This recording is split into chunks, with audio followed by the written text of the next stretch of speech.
Alrighty, welcome to those of you that are already in the stream and have been waiting. There is a lot going on with the Golden State Warriors right now, and yet at the same time, there's nothing going on. And I think that's part of the frustration. So if you want to continue to vent, if you want to let me know about your thoughts on all the players that the Warriors have been linked to over recent hours. It's just gone 9 a.m. my time here, Eastern Standard Time in Australia. And I went to bed last night, and obviously the time difference is very frustrating. And I always get very nervous and anxious about missing out on big NBA trade stuff. Like the last time the Warriors, I think you'd say, made a significant trade was the Jordan Poole, Chris Paul one. And that was at like 4 o'clock in the morning, and there was really no anticipation of it, you would say. And so therefore I didn't get up for anything necessarily particularly. And I missed it completely. And I woke up a few hours later. So I'm always nervous and anxious about sleeping. But I suppose this time of year leading into the trade deadline, I think certainly on the last day of the trade deadline, I'm definitely going to be up all night and making sure I don't miss anything there. But even the next couple of days, like I'm certainly nervous.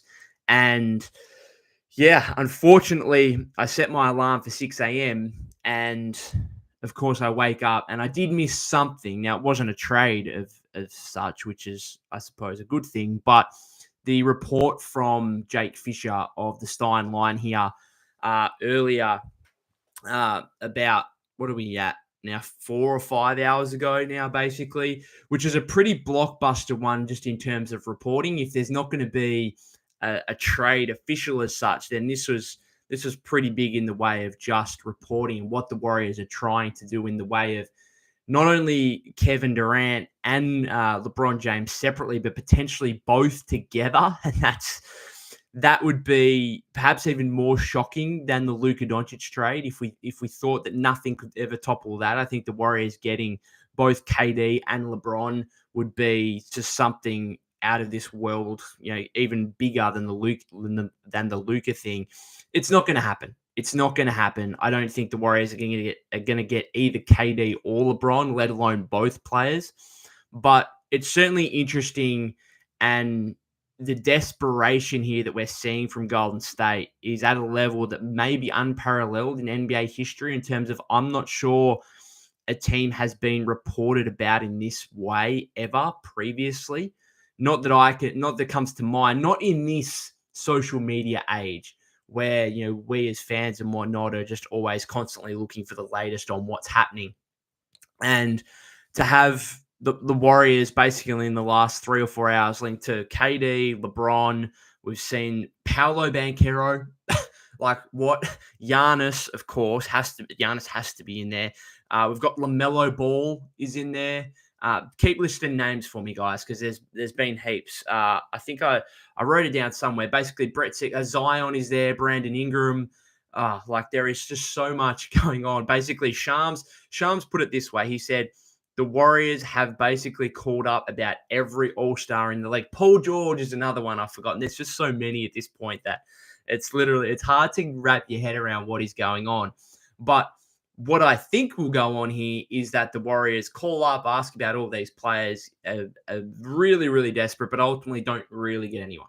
And that's, I think, as fans, we've probably conditioned ourselves to this point where we've seen the Warriors be fairly desperate, be in significant trade talks and explore trades.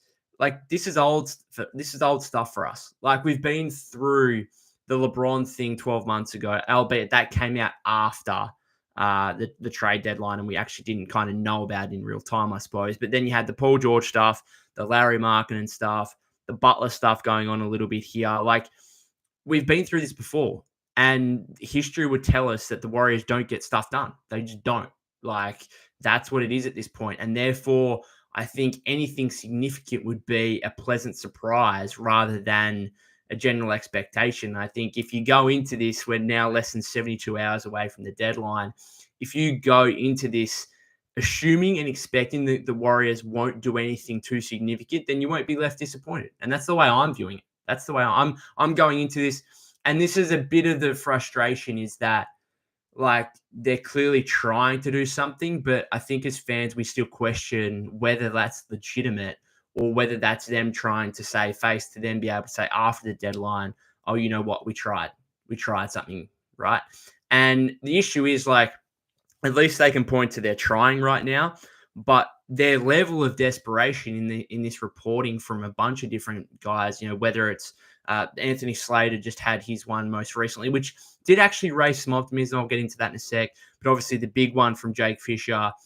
We've had Brett Siegel a little bit as well, like a bunch of different reporting here that basically Shams himself saying the Warriors have called up every All-Star. Like, all this reporting just goes to the desperation of the Warriors. And how does that help you in trade negotiations? It doesn't. Like, your leverage, if teams all of a sudden know you are desperate to land a second starter pair with Steph Curry, like the Warriors might actually do. You know what? They might do something significant over these next 3 days, but there's a really big chance that they pay overs in order to do so. And that a lot of us think, well, you know what? You did actually get a big name, but look what you gave up in order to do so. You look at what the Lakers just did with Luka Doncic, and I literally laughed. I laughed out loud when Nico Harrison was basically giving credit to Rob Pelinka for keeping this anonymous basically over the last month. Like, their conversation started over a month ago, and no one knew about this basically aside from those two.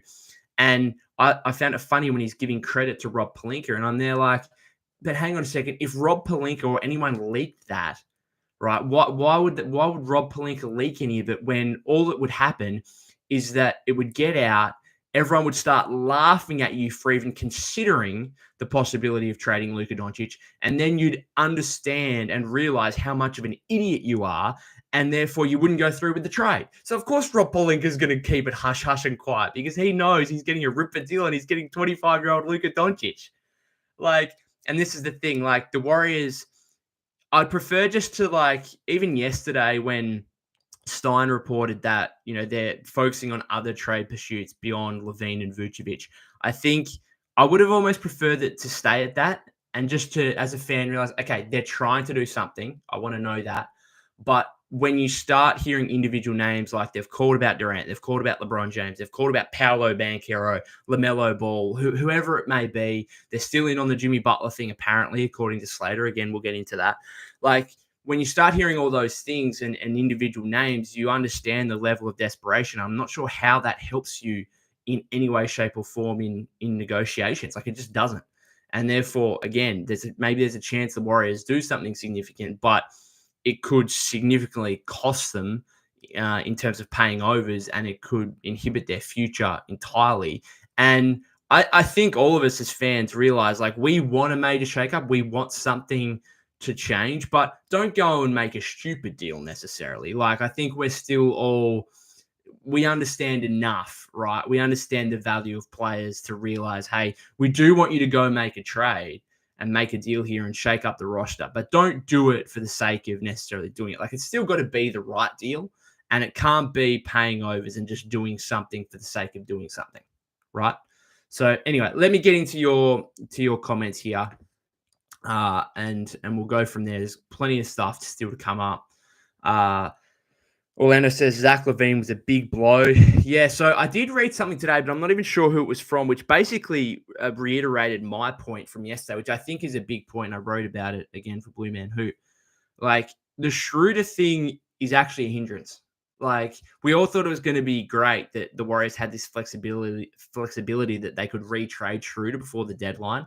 But it's actually a hindrance that they couldn't do this till February 5. And again, I only saw a screenshot of it on Twitter, so it might have been, I think it was Siegel of Clutch Points again, who basically said that the Warriors almost like had a deal in place for LaVine and Vucevic, but then obviously because of Schroeder, like, they couldn't do it till Feb 5, and then the Bulls went out, realized they could get in on the Kings Spurs talks, and then all of a sudden LaVine's a Sacramento King, and the Warriors couldn't do much about it because, they couldn't make a deal till February 5 anyway. So that's a big frustration, is that this thing that we all thought was going to be good and an additional element of flexibility for the Warriors is actually kind of a hindrance. Double One says the Bulls got salary filler for LaVine. Yeah, and they got their pick back for next year's pick, I think, or this year's pick, whichever one it was, which is, not much. Not much.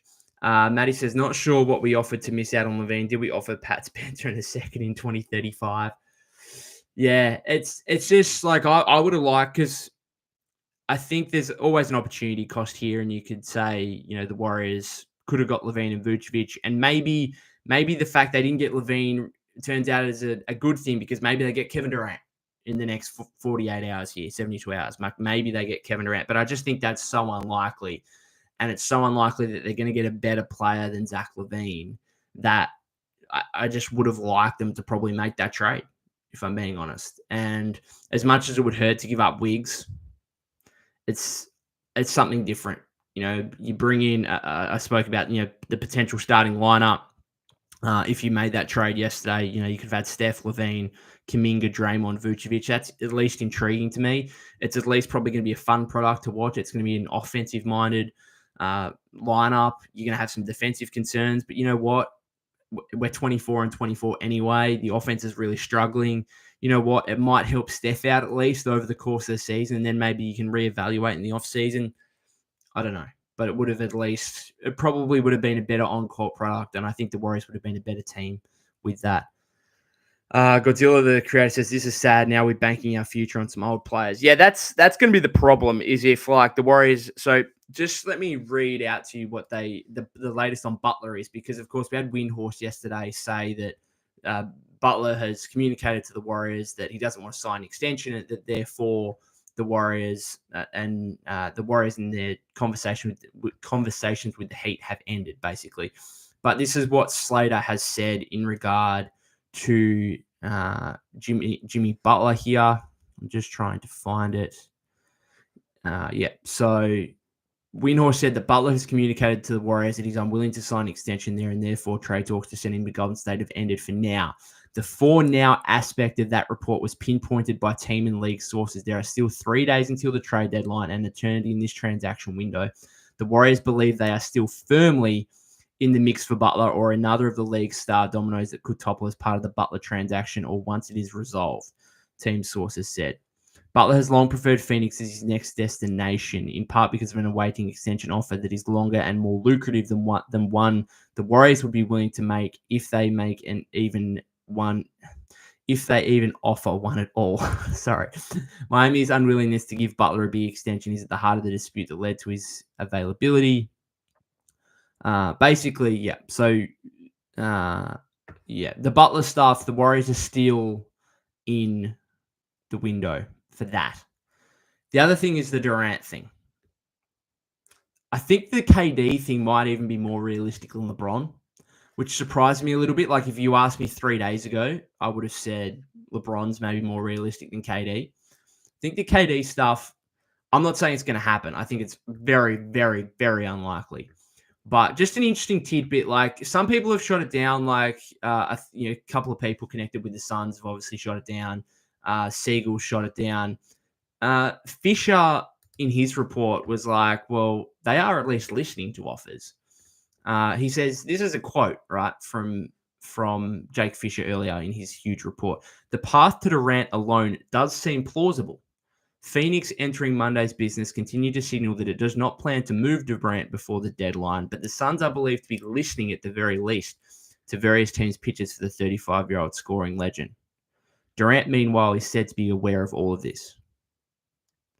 And then the other thing, just to finish off on that, he also said that the Suns, again, this is quote, the Suns do have a level of interest in Jonathan Kuminga, sources said. And then from Slater said, an inability to acquire Butler has many in the league speculating about Durant's future in Phoenix. He hasn't signed a contract extension beyond next season, giving him an extra level of control about his future. So again, the KD stuff, I'm not saying it's going to happen. I think it's very, very unlikely. But what if you're a Warrior fan, which most of you guys in here are, if you're a Warrior fan, the 1 ounce of optimism you'll take from this is that if Steph and KD, I think this conversation would probably have to stem from Steph. And I think he plays a big role in this and probably has to play a bigger role than what maybe he has done in the past. I think if there's any conversation here about a KD reunion to the Warriors, it's that KD officially basically requests a trade to the Warriors. And says to Phoenix, hey, I'm just not going to re-sign him beyond next season. I'm not signing an extension. Okay. That is what we just saw play out with De'Aaron Fox. Okay. De'Aaron Fox, it became, we all became aware a week ago that he was available to be traded and that the Kings were listening to trade talks with him. And then it became quickly known that the San Antonio Spurs were his place that he wants to end up with. And really, you can just imagine that behind the scenes, Rich Paul, Clutch Sports were angling and saying to every other team in the league, look, he's going to be a free agent in 2026 next year. If he doesn't go to the Spurs now, we're just going to wait it out and we're going to go to the Spurs in 2026, right? And therefore, every other team is obviously is just not going to trade for him, and the Spurs end up getting him for a pretty low price. Now, I think the Warriors, I think it's a bit of a different situation than that because I don't think Phoenix are probably, obviously going to be less willing, I think, to entertain discussions than what the Kings were with Fox. But it's a similar scenario in terms of that's the ammunition Durant has to say, you trade me to the Warriors now, or basically we play this out. I become disruptive. Now, I don't think that's in KD's nature, but we've seen how it's played out with the Butler thing. Like, these things can move quickly, and maybe that's the slight hope here that if KD wants a return to the Warriors, then he does have an element of control that he could push, and his agency, his management could push a trade to the Warriors, and Phoenix could look to try and get a haul for him now rather than, obviously in the last year of his deal where teams are going to be less willing to give up significant assets. So that's the probably, again, a slight level of optimism. Going back to your guys' comments, though. Sai says, trade Curry to the Nuggets and let that man get a ring unless we get KD in a stretch big or a traditional center. We ain't doing nothing this season or the forthcoming seasons. You can't trade Steph now. So that's just, it's no point having the conversation right now about trading Steph. That's a conversation for the offseason if we reach that point. Maddie says if LeBron wants another, he has way more chance with Luka than Steph. No shade to Steph. It's just the truth. Yeah, it depends what the Warriors probably in for next season and moving forward. Yeah, you're probably right. But it also depends on what the Warriors would have to give up for LeBron. And Maddie says, LaMelo. Yeah, that one makes no sense to me. Godzilla says, I really think no one wants to play for Kerr. It's a growing conversation among fans, I think. And the Draymond thing that I saw a lot of people talk about yesterday. Orlando says, the Warriors too busy trying to get KD and LeBron to pair up with Steph. I forgot. And Paul George. PG, I know they were interested in the offseason, but surely you've seen his play this season, his injury stuff going on, the fact he's on a huge contract, and you've just, I don't know how you could talk yourself into that. Kendra Andrews. The Valkyries announced they've officially signed free agent Monique Billings after selecting her in the expansion draft back in December. Okay, cool. I'm looking forward to following the Valkyries, but I'm not a WNBA fan at this stage. But hopefully I get into it now that Golden State has their own team.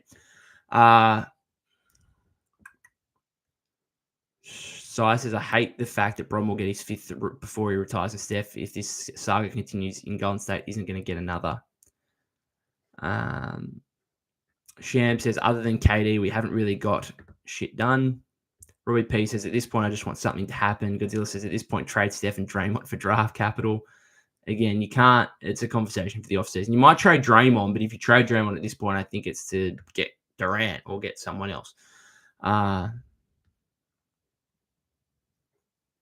Sham says, LeBron ain't going to win his fifth with Luka. Both of them are going to get exposed on defense unless the refs give them 1 million for free throws.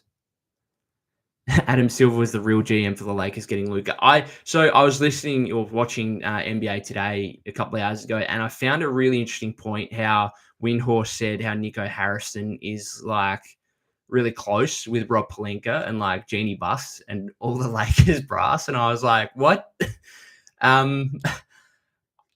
There's going to be something that comes out. I'm a conspiracy theorist. I love a good conspiracy theory. And the more I think about it, the more I'm like, that guy's working undercover, isn't he?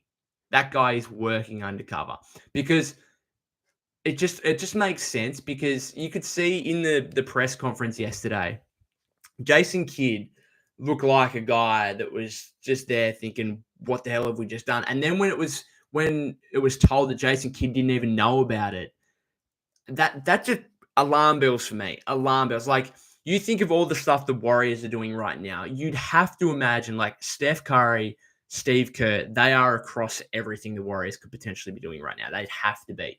And so for Nico Harrison to trade the franchise player in Luka Doncic and not tell Jason Kidd, the head coach, about it, that, like, what?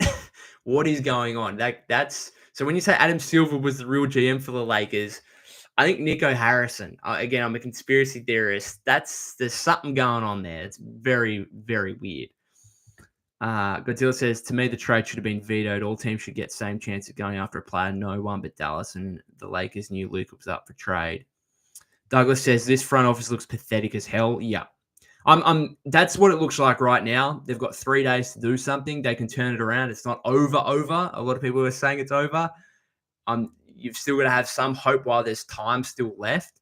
But as things currently stand, it's looking more and more disastrous.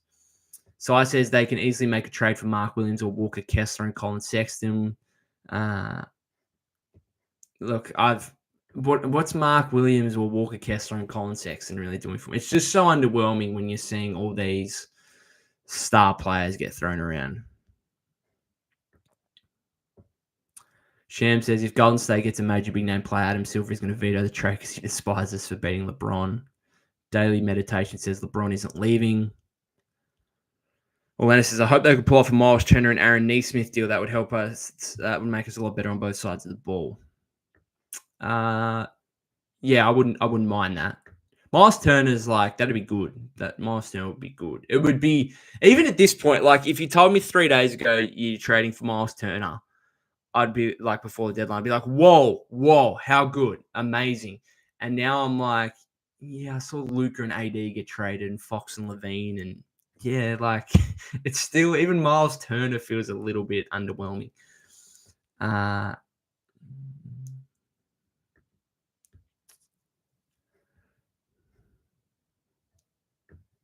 There's a lot of conversation going on here about just Adam Silver, LeBron, KD, Warriors beating LeBron.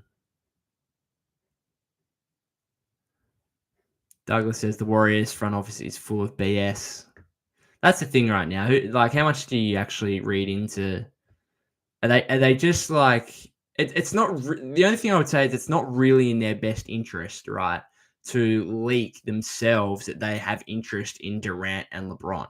Now, again, maybe it's in their best interest because at least they're trying to tell their fans basically that we're trying to do something. But then at the same time, it's like, well, that just ruins your trade negotiations. So what's the point?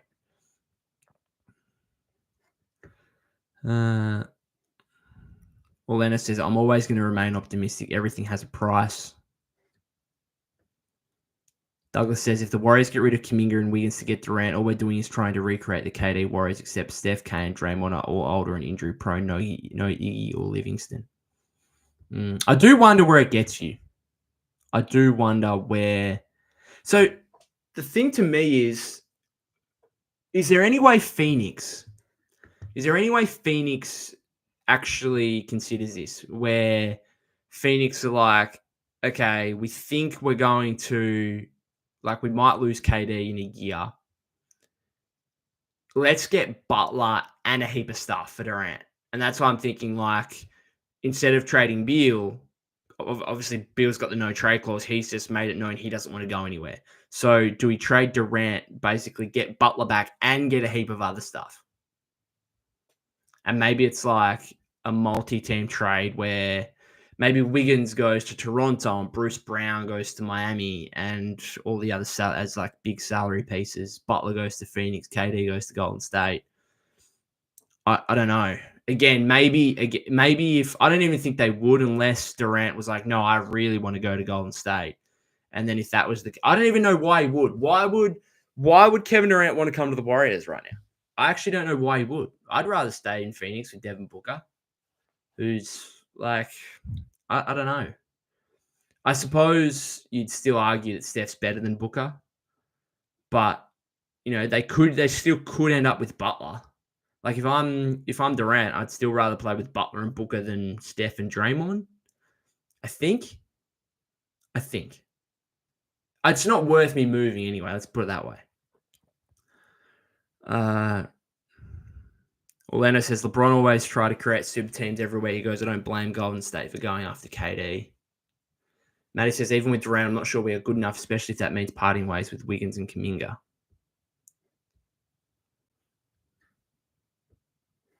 Orlando says if they keep Wiggins and still find a way to get KD, then it's a ring.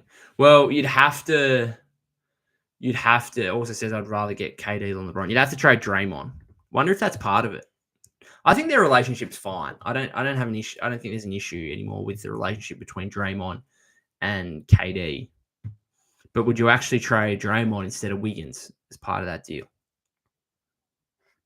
The only way I could see it happening, I think, from like the whole trade standpoint, is if Phoenix.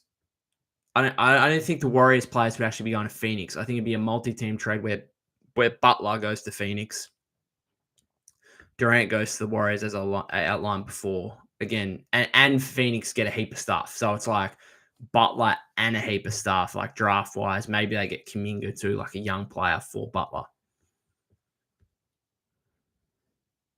Jack says Wiggins, Kuminga, Anderson, and 4 or 5 picks for LeBron James. Yeah, but like 4 or 5 picks for a 40-year-old. Douglas says, if we don't do anything this trade deadline, Steph got a fake injury, so we can at least just tank and watch the young guys play. I actually agree with that. I spoke about that yesterday. Orlando, I'd rather keep Wiggins for any trade. Shogo says, I wouldn't be surprised if they did absolutely nothing. I think that's got to be the expectation, doesn't it? I think that's the expectation that they do nothing. Or it's like really, really minor. Orlando says, yes, he's going to be a problem for any opponent on defense if and when we get to the playoffs. Matty says, the press conference with Nico has made me think it was actually ineptitude. Why would you openly admit that Pelinka laughed in your face? Why would you admit to Pelinka wanting to keep it quiet? And he admitted that the owner laughed to him when he first came. Like, I don't know. It's true. It's either really, as you say, it's either absolute ineptitude, which I think you're probably right. But the conspiracy theorist in me suggests that maybe something else is going on behind the scenes. I don't know. The Bulls offered LaVine for Chris Paul. Now you have either. Yeah. Peter Jennings says that Shams report made the Warriors look super desperate. Are there any reports out there explaining why they didn't get LaVine? Let me look at the Brett Siegel one. I'm pretty sure was the one that mentioned. Or was I don't even know. I just saw it on Twitter. There's a screenshot basically saying like the Warriors couldn't do it until Feb 5 because of the Schroeder trade. Just putting it out there, Zion is still the one for me. Zion's the one that is potentially available, that is like way more realistic than KD and LeBron. Obviously, doesn't come with the upside. But he's the one where I think, okay, that's the highest upside player you could probably get. Just trying to...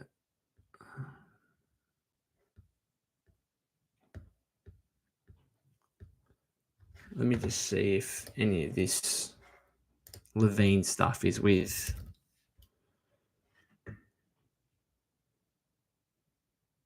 Here you go. All right, so...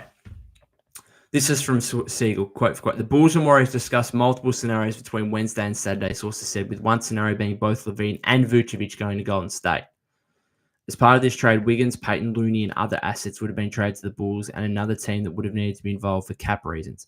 League sources confirmed that neither Jonathan Kuminga or Moses Moody were included in these trade discussions for LaVine and Vucevic.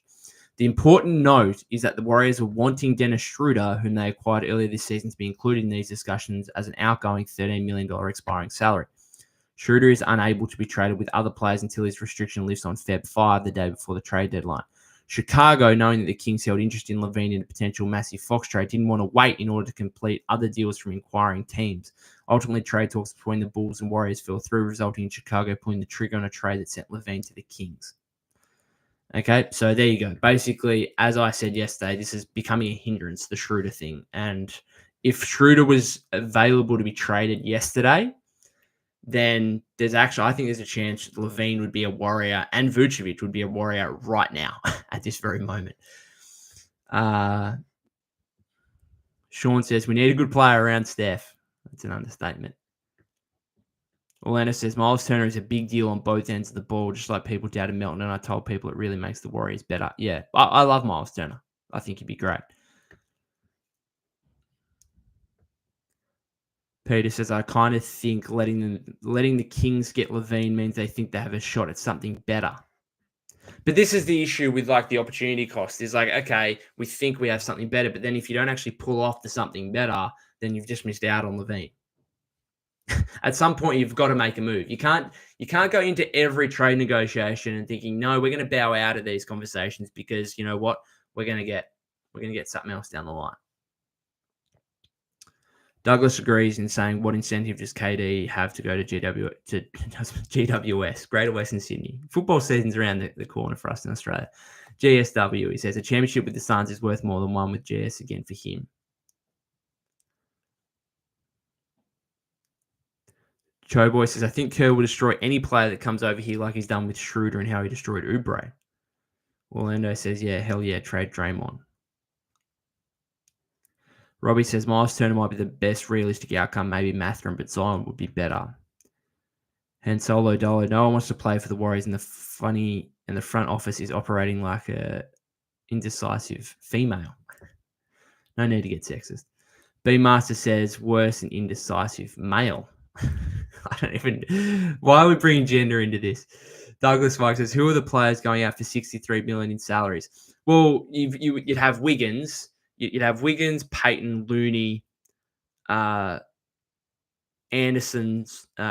Hield, Schroeder. Basically 6 players. Because they all combine to make like, what is it, like 70 essentially? Not quite 70. That would have been basically 6 players out, and the Warriors. Just talking about the Bulls though, they did just waive Torrey Craig. I'd be interested in Torrey Craig if it was to fill out the remainder of the roster, but of course we have to get through the trade deadline, I think, before that happens. Orlando says, I think Vucevic is a bad move. Who our two-way rookie cooked him. Yeah, that's one game. Han Solo says the Warriors are always close to making a trade, then do nothing. Matty says, I would honestly trade Draymond for a Hail Mary move with Zion. I'm wondering if you could you get, what about Zion? What about you give up Draymond for Zion and get Vucevic for the expiring contracts? So basically what I'm thinking is there a way you could have Zion and Kuminga together? And like what you'd be left over with is a starting lineup of Steph, Wiggins at the 2, Kuminga, Zion, and Vucevic. Probably not enough shooting on the floor again, but I mean, it's kind of not that much different to what we have now, is it? If we were going to play like 2 bigs with Draymond and like TJD. Draymond's back today, isn't he? Oh, there's a freaking game on in a few hours. Like, this is the wild thing. I don't even know. It'd be so bizarre to be a player and just hear the Warriors are trying to get Kevin Durant and LeBron James, and I have to go out and play. Right, I have to go out and play in like 3 or 4 hours time for this team that seemingly doesn't really want me or would like much prefer to move me on for someone better. That's the why. And I'm pretty sure Draymond's back. He's probable, isn't he? So the Warriors going to start, just to get on to actual basketball for a second, are the Warriors going to start Draymond and Quentin Post today? Is that what's going to happen? Kind of hope so. It'd be fun to watch. Be intriguing.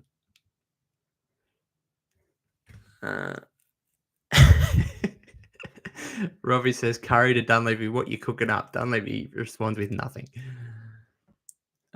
Jacoby says Vucevic is the safest move you can go after for sure. Well, he's the safest because there'd be no risk.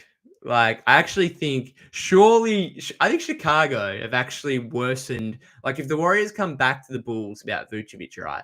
I think Chicago have worsened their trade standpoint because they look at what they just got for LaVine. Like, they got bugger all. And they're also, by trading LaVine, they're telling everyone, yeah, we're actually ready to go full on rebuild. And so surely the Warriors are like, you just traded LaVine for like your own first round pick back, and that was all. He's worth way more than Vucevic. Why are we going to give up a first round pick for Vucevic? In fact, I'm very confident, if nothing else, like surely the Warriors can go to the Bulls and say, here's the expiring contracts and like the 2 second round picks we own. Let's do it. Okay. And surely that just gets done at this point. Surely. Who knows? Maybe I shouldn't have that expectation. Peter says, people saying trade Draymond are nuts. He's perennially on an excellent contract due to defense being undervalued across the league. I agree with that, but he's also like 34 and we're starting to see some injury history here.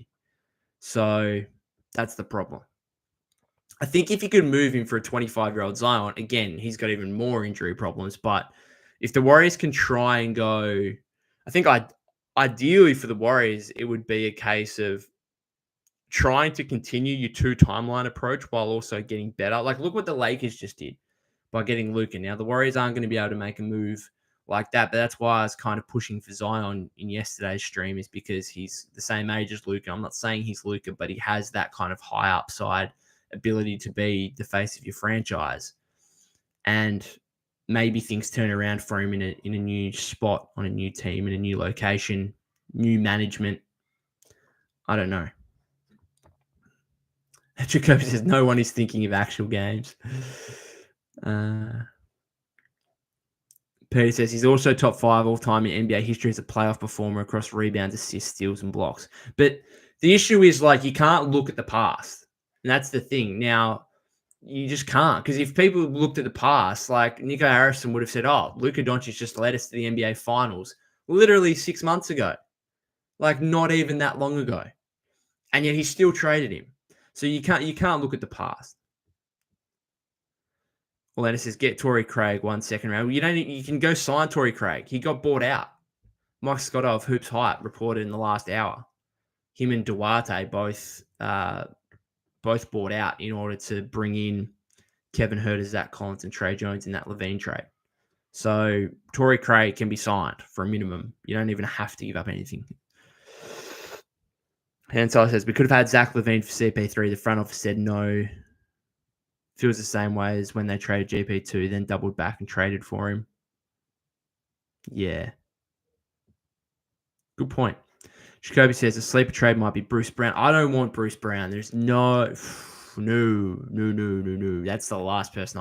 He just doesn't. He's like another 6'4" guard. Yeah, he plays some defense, but he's undersized. He can't really shoot. I don't know what he does for the Warriors. What about Joel Embiid and KD to the Warriors and give up everyone except Curry? I don't think I want part of the Embiid business. I'd rather take a risk. If we're going to take a risk on an injury-prone guy, I'm taking the risk on Zion because he's just so much younger and he's on less of a contract. Lucky says, hope Mike Dunleavy Jr. does something for once in heck's sake. All right, watch goes off. Cool, Mark Stein. The Mavericks are listing newly acquired Anthony Davis and Max Christie as questionable for Tuesday's game in Philadelphia. Hopefully they play. I love one of the best parts is obviously the trade conversation stuff is great, but actually seeing the players on their new teams is exciting.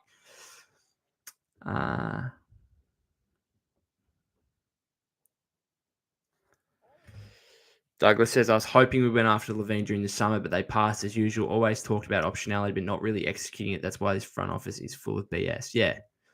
Like, how long can you have optionality for? Like, I mean, if you've got Steph Curry on your team, surely, like, the idea of optionality runs out after a while, and you're just like, hey, we've got to do something here.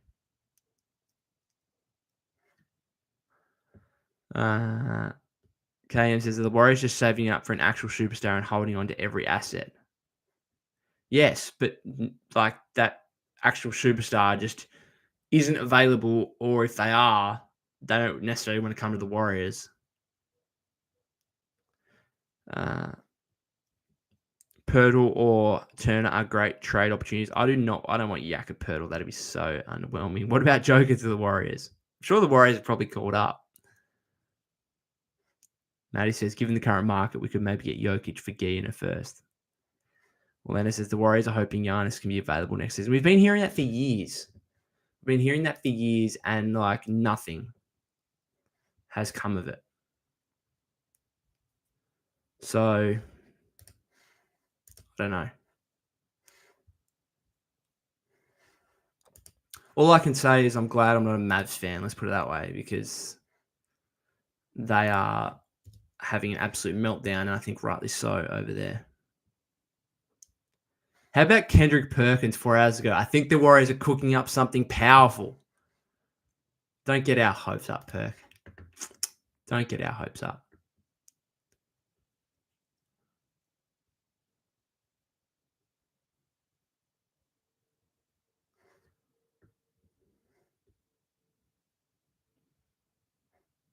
Also, just to briefly, the really interesting part of the Slater report as well was that Golden State owner Joe Lacob basically hosted KD's agent Rich Kleiman at the Suns Warriors game at Chase Center on Friday. Says Golden State owner Joe Lacob sits in the first row across from the Warriors bench and often hosts guests in the two seats next to him. Against the Suns, he had Rich Kleiman, Durant's longtime agent and business partner, but planted directly to his left. The two were seen conversing during the game and were spotted together at halftime and postgame in the Bridge Club, an exclusive lounge in the underbelly of the arena between the home and visiting locker rooms. Kleiman and the Warriors decision makers have a long history dating back to Durant's famous free agency process in the Hamptons back in the summer of 2016. Former general manager Bob Myers was a central figure in locking that deal down. Myers happened to be announcing Friday night's Warriors-Suns game on ESPN and was spotted entering the Bridge Club post-game. Interesting. Robbie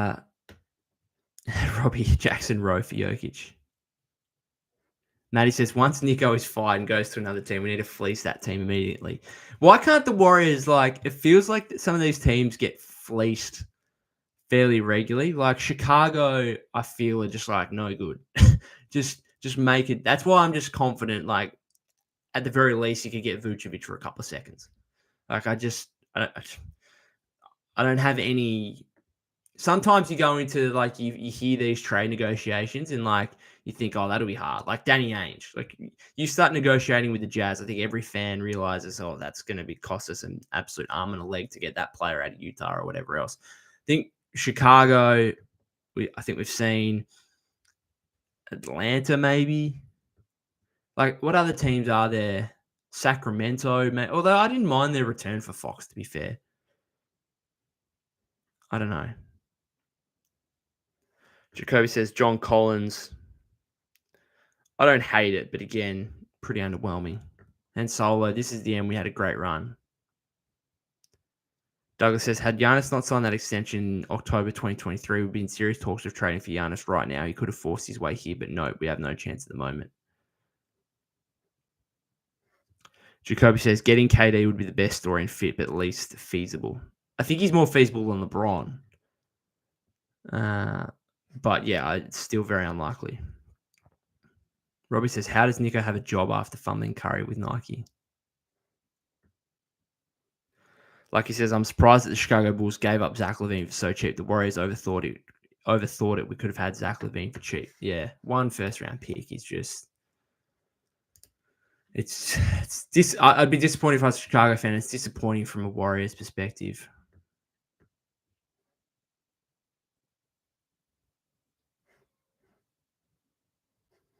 Brett Siegel, 49 minutes ago. The Warriors felt no contact with the Hornets regarding LaMelo Ball. He was nothing more than a young star the front office held internal discussions about recently. I just want to know what these internal discussions are. Is it just Joe goes to Mike Dunleavy and it's yeah, geez, I really wish we drafted LaMelo over Wiseman now.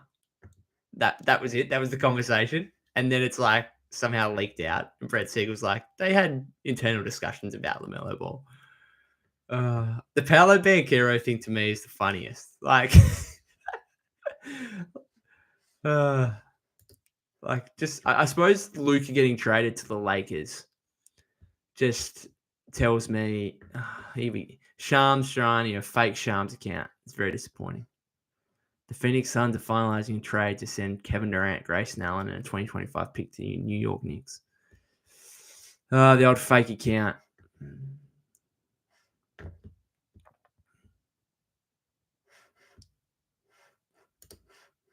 think I might finish it up. Bit of AFL news for Australians out there. The AFL has reaffirmed that it won't be introducing a mid-season trade period in 2025. Won't be any in-season Luka Doncic, Anthony Davis style deals happening anytime soon in the AFL. That comes from noted AFL reporter Mitch Cleary, who probably hopes and thinks that he gets some comparisons to Shams in the AFL world, but I don't think that's necessarily the case. It's funny, just for you guys in America, it's really funny how AFL reporting works in comparison to NBA reporting. Like Shams reports something, and we just like, if he says this is the trade, then we're just like, yep, this is the trade. He reports the trade. As AFL reporting, like there's so much. I think there's just a lot more speculation that goes on where I feel like AFL fans don't trust AFL reporters as much as NBA fans trust NBA reporters, if that makes sense. Which is, it's just for me as an Australian, it's just a weird dynamic where like if Shams tweets something, whether it's an official trade or it's a report or whatever, like we take that as gospel, right? We do, and rightly so. But like, there's no person in the AFL world that would, when they tweet, we just take that as gospel. A lot of the times you'll see fans commenting back saying, you're just making this up. This is BS. You're doing this for clicks, blah, blah, blah. It's really interesting.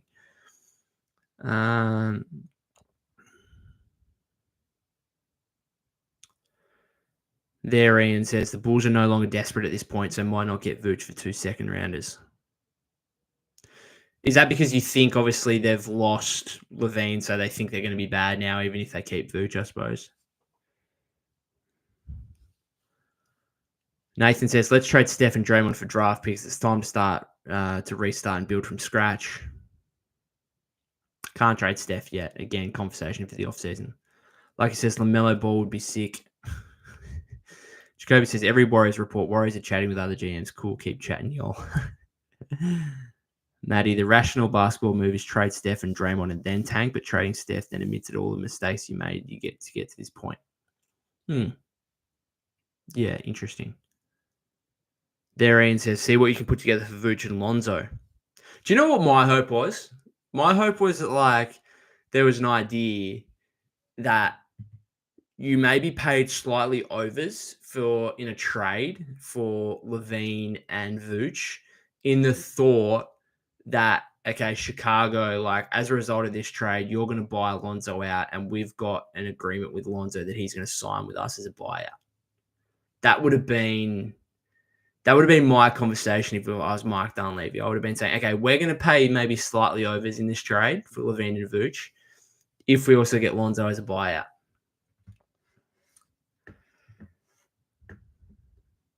Han Solo says GMs don't want to help the Warriors after the light years ahead comments. Yeah, I think Joe might have really, really hampered himself with that comment. Like he says, I think that the Warriors should realistically pursue Zion because it seems that the New Orleans Pelicans don't really want him anymore. Maybe Zion just needs a fresh start. I know, again, how much you want to read into Brett Siegel. You go for your life. But it was at least interesting, it must be said, that he wrote this. I'm sorry, I'm just trying to find it.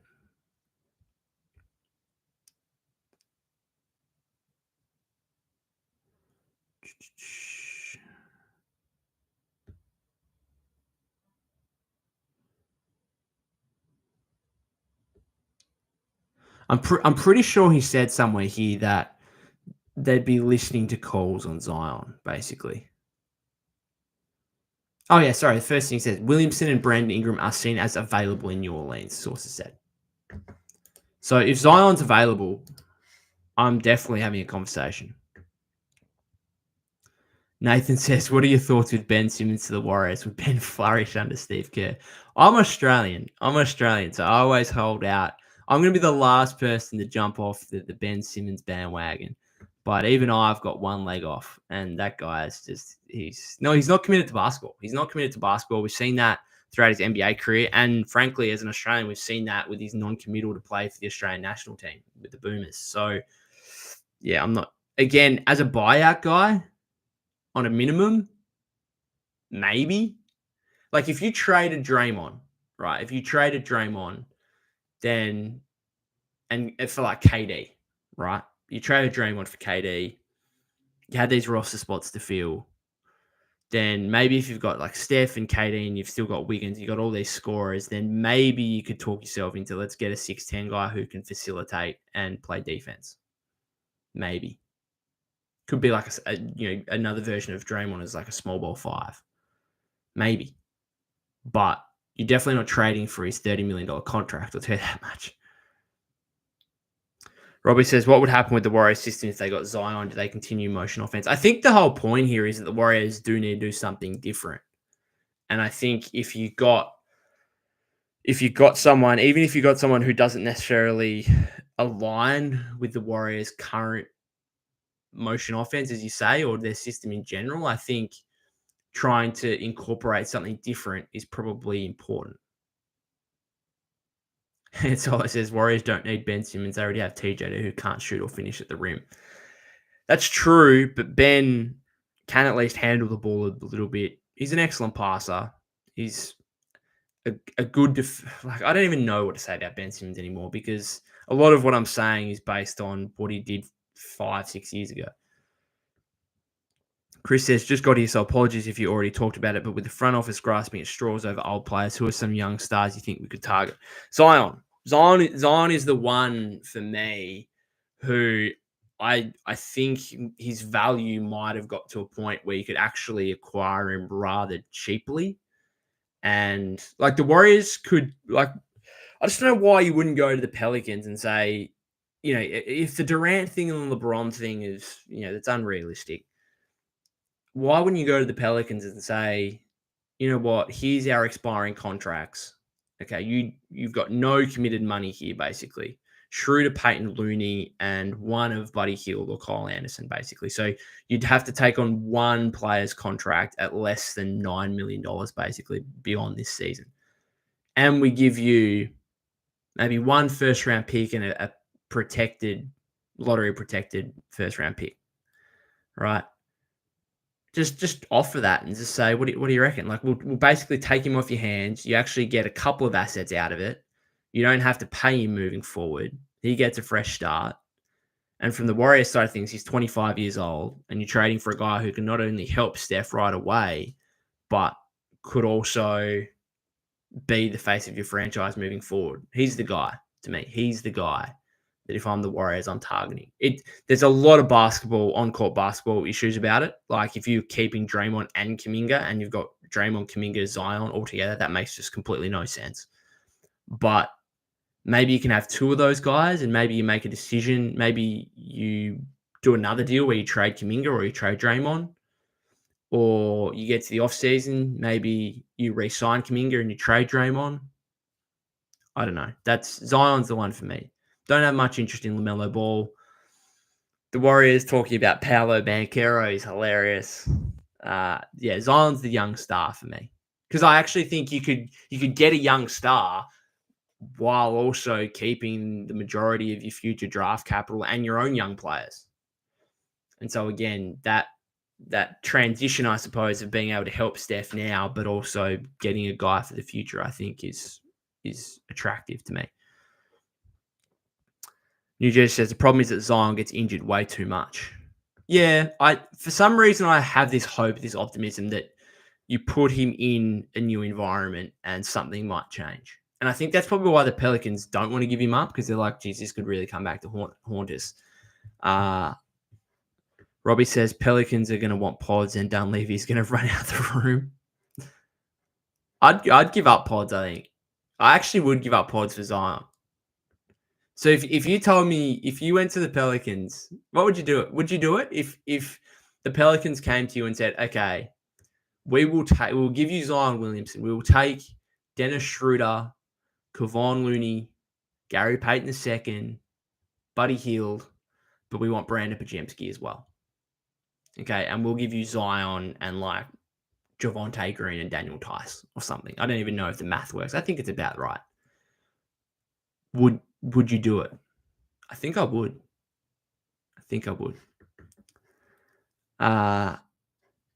Anthony says trade Wiggins in that deal. Are you talking about the Zion one? Because I wouldn't trade Wiggins for Zion because then I'm left with. I think you need Wiggins almost more than ever if you got Zion because you need that wing 3-and-D guy. Chris says, I don't know about you, but at this point, I don't think anyone over the age of 25 on this roster is untouchable. I agree on Zion at this point. Do what the Lakers did and prioritize the future. Who said Paolo? There were legit mentions of Banchero from I think it was Brett Siegel. Who? I haven't made that up.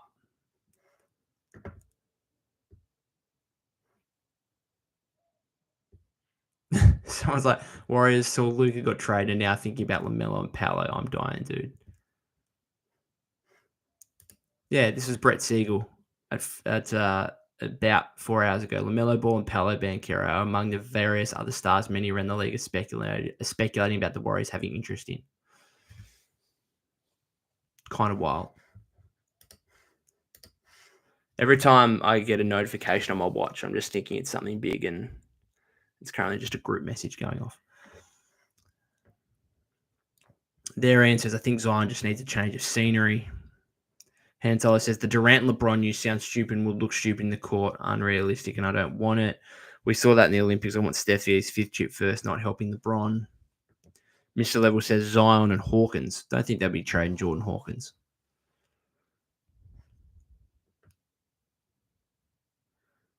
Chris says, if we can keep our first round pick this year, trade pods, there are like 10 great potential league guards available. Do you know what you could do? This would be insane. You could actually trade for Zion, right? And maybe you give up pods or you give up a couple of future first round picks. But don't trade your 2025 first. And then just tank the rest of the year. Just say, Steph, you're resting the rest of the year. Zion, you're resting the rest of the year. We're going to come back next season. We're going to have Steph, Zion. We're going to hope we might get a top 10 pick in this draft. We might still have like Wiggins, like one of Draymond or Kuminga maybe. That'd be a wild plan, but I wouldn't actually hate that. Peace and Pocket says, I bet Pelicans would be interested in Kuminga plus draft picks. Do they want to pay Kuminga, though? I think that'd be the question mark. I think they'd be more interested in pods. Robbie says the Zion plus Kuminga slashing would be fun. Yeah, that's why I was kind of considering before, could you trade Draymond for Zion and almost get Vucevic as well? And then you're left with like Steph, Wiggins, Kuminga, Zion, and Vucevic. Again, it's not spectacular, but it's something different. FTW Clan says Zion is nowhere near enough to make us contenders. Yeah, I don't think it's about contender. I don't think it's about contending though, necessarily. Like you just want to be better. Like could Zion help you be a playoff team? Yeah. And then also does he help you bridge past the Steph Curry era? Yeah. Anthony says Wiggins is holding Kuminga back. Interesting. What about Herb Jones? Sounds like the Pelicans don't want to give up Herb Jones. But Mitch Level says I would trade Wiggins if we were getting back Herb Jones. Possibly, but I'm not sure the Pelicans are doing that. Lucky Jelly says I would rather trade Draymond and others for Zion than Wiggins because they both do defense, but Draymond doesn't score. Yeah, I agree with you. I think Wiggins would be a priority to keep out of a Zion trade. Tyler says, I'm done with double agent Draymond. They need to trade him. Chris says, I just think if Zion is a target, Steph, Lacob, and Dunleavy have to be willing to part with Kerr. The guy just isn't a coach built to develop players. I mean, I don't think you even need to develop Zion too much at this point. Like, Zion's numbers are stupid. Like, they really are. The number of games he plays is also stupid. Like, he just doesn't play. So that's a problem. But look, this is his career averages, for goodness sake. 24.6 points a game, 6.6 rebounds, 4.2 assists, a steal a game. He shoots 58.7% from the floor. He gets to the free throw line 8 times a game. Like, when you say, like, Steve doesn't develop talent, you don't need to develop Zion Williamson. He averages 25 points a game in his career. Now, maybe like developing Steve Kerr's system, and if you want to question that and whether the Warriors would need a new coach, I suppose, to try and be able to utilize Zion Williamson better, then okay, yeah, maybe you got a point. Anthony says Wiggins is wishy-washy. He shows up every 3 games. Johnny says Herd Bulls didn't want to wait on the Warriors. Yeah, I spoke about that a couple of times now. Just hindered by the Schroeder move. I'm telling you. It's no longer a sign of flexibility. It's genuinely hindering them. FTW Clan says, did you see Kendrick Perkins' tweet? I did. I mentioned it before. All I think he's doing is hyping things up and getting Warrior fans excited for no particular reason. But we'll wait and see. Han Solo, if the front office doesn't make any trades, I have a feeling Curry retires next season. Well, he signed an extension during the offseason, so I doubt it. Steve says Kerr and Steph are complicit for where this team is.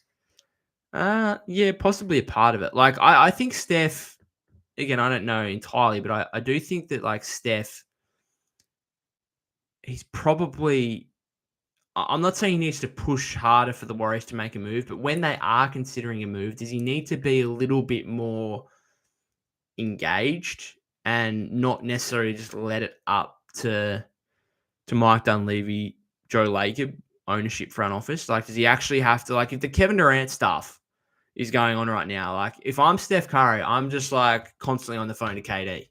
Now, you don't want to annoy the guy, but, like, what have you got to lose, really? And just being like, hey, man, I want you. Let's run it back. Let's do it. Is he doing that? I don't know. We'd love to know. Chris says, my counter is that what you just brought up in Kerr's system, I just don't see Zion being the same force. Like, can you realistically see Steve Kerr giving 15 post touches to Zion again? I don't, to be honest. It's been like pulling teeth to even get him to feed Kuminga down low. Yeah, you have a really good point. Do you see the Warriors making a big splash in the trade deadline, Anthony says? I said at the start of the stream over an hour ago now, I think I would be surprised. Like, I think I'm going into this with low expectations, and then I'll be happily surprised if they do something significant. I think just history would suggest to you that the Warriors, aside from the Durant thing nearly over 8 years ago, nearly 9 years ago, like, aside from that, they don't usually get things done, particularly from a trade standpoint. Now, you could say, oh, they got Wiggins, and what resulted is Kuminga for D'Angelo Russell, and that was a really big trade, a really good trade. But I don't know. The history just isn't there in terms of the Warriors doing anything absolutely significant. Steve says Durant is not coming, folks. Go get a Turner and Cam Johnson. Muhammad says LeBron and Bronny to the Warriors for Wiggins, Kuminga, Schroeder, Looney, Pods, 2026, 2028 first-round picks. Vooch to the Warriors for Anderson, Hield, and a 2030 second-round pick. Goodness me. Chris says Steph definitely plays as big a part in these trades as anyone. Robbie says, imagine a 3-team trade happen with the Bulls and Pacers. Warriors get Mathurin and Turner. Pacers get Vooch in first, and Bulls get salary dump in seconds. Hang on, Mathurin and Turner. Pacers get Vooch in first, and Bulls get salary dump in seconds. Interesting idea. Interesting. Like I said, I don't understand why Mike Dunleavy Jr. just let Chris Paul walk for nothing and not use him for a trade if you don't want to re-sign him. You know what? Not to toot my own horn here, but I'm gonna I got absolutely pummeled for basically having that exact thought at the time. And everyone kind of got into me about it a little bit. It was really weird. I'm just going to look back at the comments because it's quite comical. I'm going to see if I can find it. It was, geez. So this was my headline. It was the Warriors Chris Paul experiment ends in catastrophe, right? And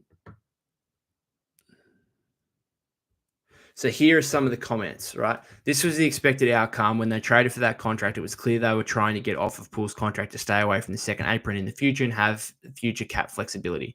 I don't know why this is such a huge surprise. People just need to get used to a youth movement. They were a 10 seed last year. I can't even listen to this with that headline. The expected outcome when we made the trade was absorbing the expiring to free up cap space. There was no experimenting with a 40-year-old enemy. It was a salary dump from the beginning that we got more out of. Terrible take. Terrible. Paul had a good year in his contract slot, got the Warriors out of Poole's horrible contract. Not to mention getting him out of their locker room because he wasn't a good presence. There wasn't anyone out there looking to take on his contract at $30 million. Baldwin was thrown in for the Jackson Davis pick according to everything I've seen.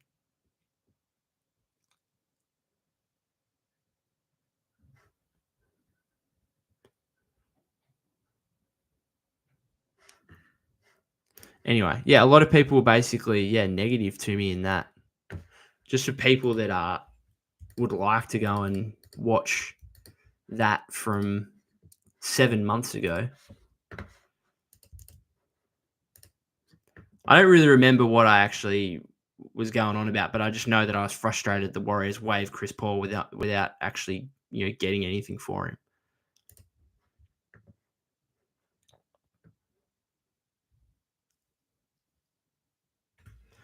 Chris says, I don't know if you listened much to 95.7. Said earlier today, this team is becoming the San Francisco Giants as far as lack of a lure for big name free agents. Yeah, I've seen that comparison being made on the timeline a little bit on the on X/Twitter. I'm not a huge baseball guy.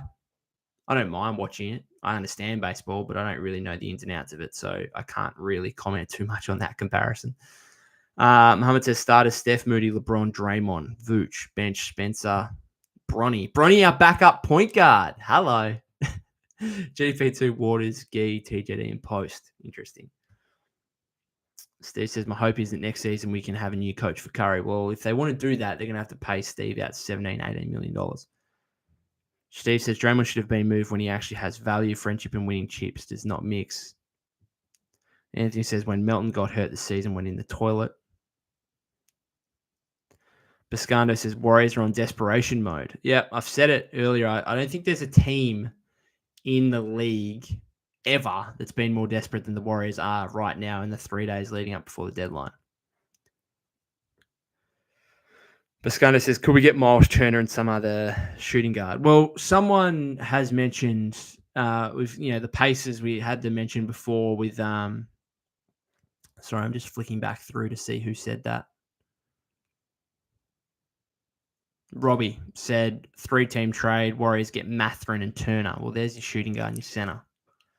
And then also Neesmith is a possible option, I suppose, at the Pacers.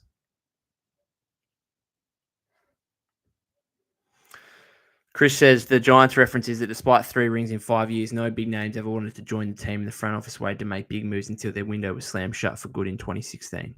Okay, thank you for that. Steve says, sad to see how this franchise has crumbled. Rutherford says, isn't that Team USA? Lol. Chris says, Mathurin would be a huge get. I want that.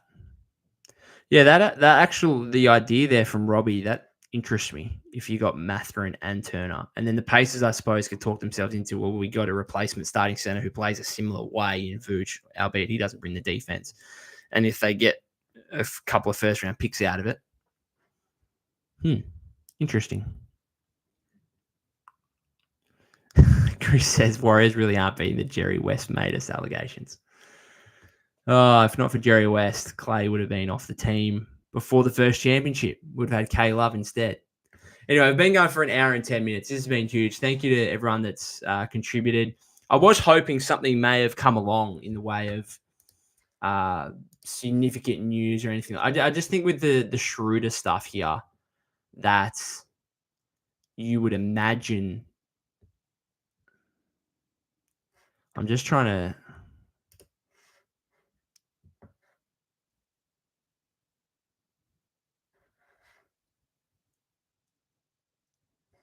Sorry, I'm just having a look through Twitter, see if there's anything more relevant.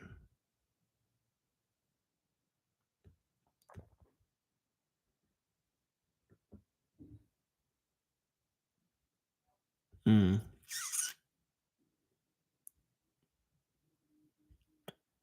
Yeah. Anyway, we're gonna wait and see what happens here. But I still think, as I was about to say before, I think the Schroeder stuff tells me that the Warriors probably aren't going to make a trade till at least 24 hours before the deadline, or in the final 24 hours before the deadline, I should say, because Schroeder's going to be included in most deals, and he can't be until Feb 5. So it's simple as that. Biscando says, Warriors are a dead franchise. Unfortunately, Warriors dynasty officially over for the last 3 years. All right, I'm going to finish it up on that absolute huge bit of pessimism from Biscando there. FTW Clan says, what did I miss with Schroeder? Well, he can't be traded till Feb 5, and he's going to be likely involved in any trade. And so, therefore, it sounds like with the LaVine one, that kind of fell over because the Warriors had to wait, and therefore the Kings had time to go out and the Bulls had time to go out and make a deal with the Kings and the Spurs. Watch GP2 and Looney drop 30 each tonight.